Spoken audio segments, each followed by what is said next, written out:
Good afternoon. It's good to see everybody here. My name is Ed Schaller, and I'm here to talk about WebSphere Application Server's JSP engine. And some work I did with that, and what turned out to be a very interesting exploit. Out of curiosity, how many people here actually run or are familiar with WebSphere Application Server? So a fair number. Okay, so maybe I can move forward through some of this fairly quickly. This is a rather complex exploit, but it's pretty simple when it comes down to it.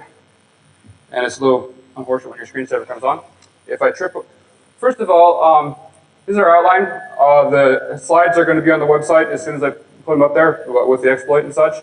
So we're going to talk about what WebSphere Application Server is, talk about JSPs and nulls, the WebSphere plugin and nulls, webinf, you see it there, and we're going to have a demo and talk about the fixes and extras, and should be good. So, first of all, WebSphere Application Server's architecture. WebSphere Application Server is IBM's JEE application server. It's one of the more popular JEE application servers, at least according to Gartner. It's up there with Oracle and Microsoft as the top three. It's heavily used in the financial services industry and in the insurance sectors. And it's not very cheap, so I'm probably not going to go buy it for your own website. But there is a time bomb free version online, a trial you can go and you can download. So I have to warn you that I have on the best authority that the initials WAS are pronounced WAS, but I always get it wrong and say WAS, so you can laugh at me every time I do that, whatever.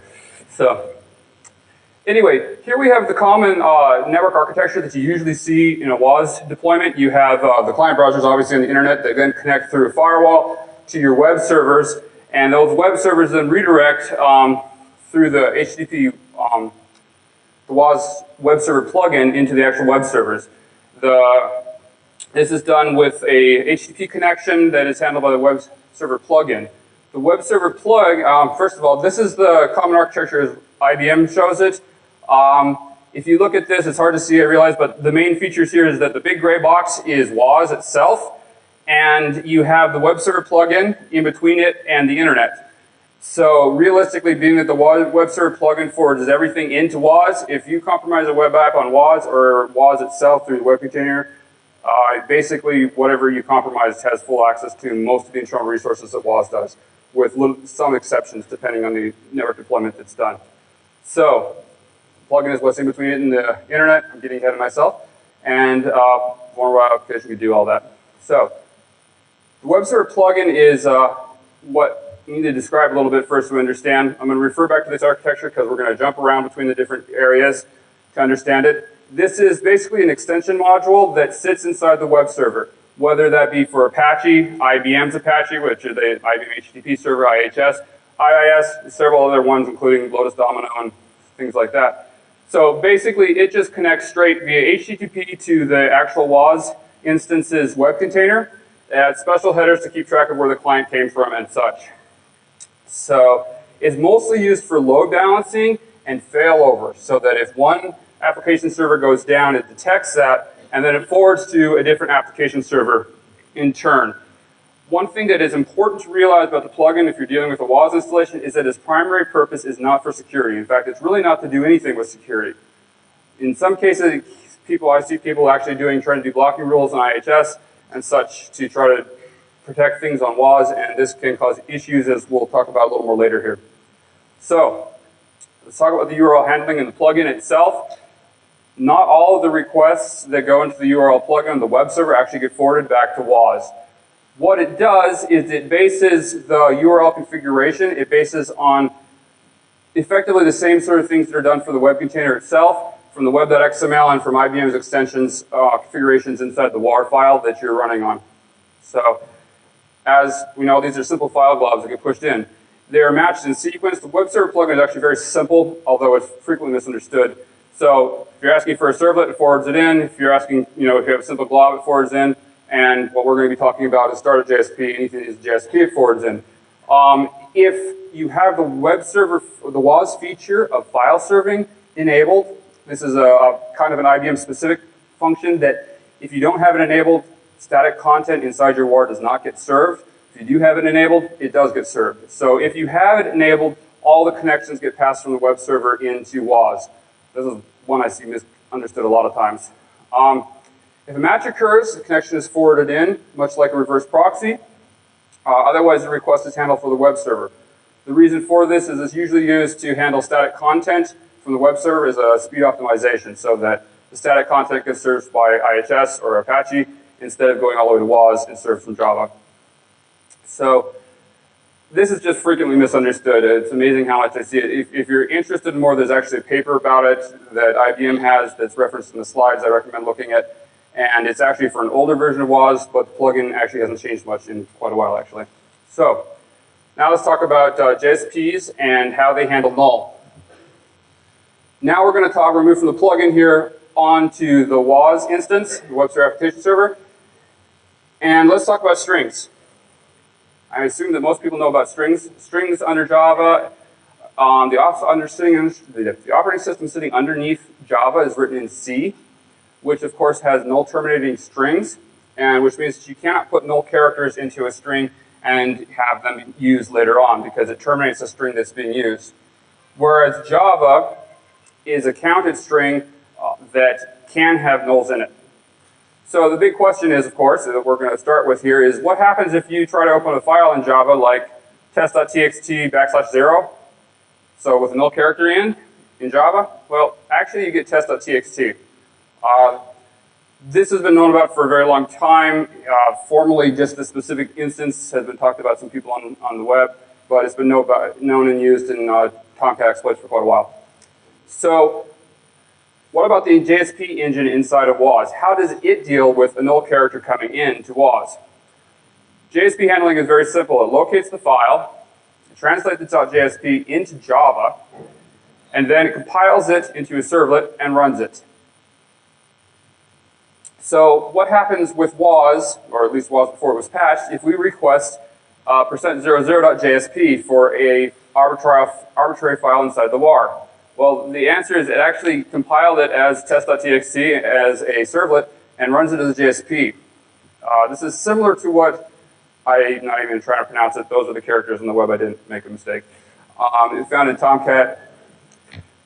If you're here, I really apologize. So this allows us to read files through the JSP engine. This may seem not too useful, but we'll see how this can be added to in a series to actually make something useful happen. So basically, if we have our context root for a web application, we just append %00.jsp to the end of it, and we'll get the file. Obviously, we have some restrictions on what files we can get. We can't just get any file from the web server we want. It must be in the WAR file, which is usually expanded. And we can't read files in meta-inf or web-inf. And it must compile and run as a JSP, which actually isn't too useful unless file serving is turned off and you're trying to get files that aren't put on the IHS instance that's serving static contents. So the question then comes, as you're looking at these files, is what's a valid JSP? It turns out that basically anything that doesn't include a less than % is a valid JSP as far as the WAS JSP engine is concerned. HTML usually qualifies under this, XML. Most text files, then you get some really weird ones, like you can download zip files and jar files. I didn't know these compiled as JSPs, but they do. Most class files also do. So you can get a lot of interesting things through the JSP engine in this manner. Still not doing anything too interesting, but what about directories? For some reason, and I really don't know why, if you open up a directory in the same manner in WAS's JSP engine, it gives you a list of all the contents of that directory. And I'm really not sure why, because if you open up a normal file in Java from like, you just do a file, new file object and open file input stream, it doesn't happen. So they must be doing something special here, and I haven't been able to track that down in the time I've had. So basically, you can request your context root with a null character after it, .jsp, and you can suddenly get a directory listing, which is obviously a lot more interesting than just getting the static files, because they'd have to have directory listing enabled, and most sites aren't going to be doing that, we hope. There are times when you actually have to use a period in front of the directory. This is usually the case with the context root, where you have to do %00. Interesting enough, in some cases you can actually do .. but it has the way that WAS handles the normalization and checks to make sure you're not getting outside of the WAR is pretty specific, except it only checks for ///. So you can actually use this to read the contents of the exploded exploded ear. It's kind of one of these things where you see it and you're like, oh, I can almost get those files, but I can't. So it's rather frustrating, honestly. But you can do it. So this is a lot better than just serving up static files to the JSP engine, because suddenly we can list and enumerate the internals of your WAR and what files that you may have accidentally left in there in terms of JSPs or other files that are being added to the WAR in the process of this application running, which sometimes in and of itself can be a really lot of interesting information. I dealt with one application that put all its logs inside the exploded WAR. So once you found out the directories, you could get them all. So we have to circle back here and go talk about the WebSphere plugin. In most instances of WAS, you're not going to see direct connections to WAS that aren't going through the plugin or some sort of proxy in front of it. And there are good reasons for this, primarily dealing with speed and static content especially. So the plugin wasn't really designed for security, but in some cases it gets in the way of insecurity too. So I don't know if that really means it's a security device or not. But the problem is that going for a null byte in WAS is easy. But the plugin is written in C, and so it really doesn't like the null character. It terminates your string, and instead of getting your test.txt, you get test.txt, which WAS then just tries to serve out as a normal static file, and if you're not serving static files, then you can't get it, or if you're trying to do a directory. So the next challenge in this puzzle in terms of how to actually do something useful with this vulnerability is to figure out how to get nulls past the plugin. So, character encodings. This also qualifies as one of those things that if you think something is generally known by the industry, check.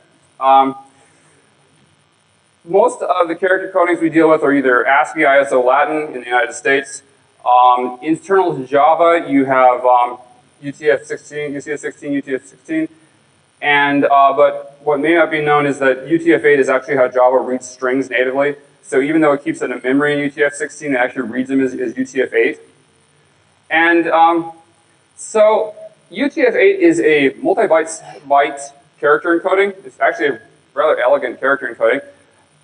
If you follow the character encoding improperly, okay, if you just do it a default implementation and don't really think about it, single byte characters, and actually any smaller than the full maximum bytes characters, can be actually encoded as multiple bytes. This is explicitly forbidden by the spec. But who follows specs? I mean, come on. Actually, there's a lot that don't. You may remember there have been a lot of Microsoft IIS exploits that have utilized this. And it turns out that Java also used to do this as well. It decodes the really long ones. This was made known as part of another Tomcat vulnerability by Simon and William, and I'm not going to try to pronounce that sentence, I'm sorry. It was fixed by Sun in their JVM quite some time ago, and it was also fixed by IBM. They share a lot of common code, and so they share a lot of security fixes. The problem is that for some reason IBM's fix didn't work. It actually has to deal with the fact that Sun's JVM now by default uses NIO. And so when IBM took that patch and applied it to their JVM, they didn't think about the fact that their JVM doesn't use NIO by default to read strings, and apparently they never tested this. So one of the morals of the story is test your security patches.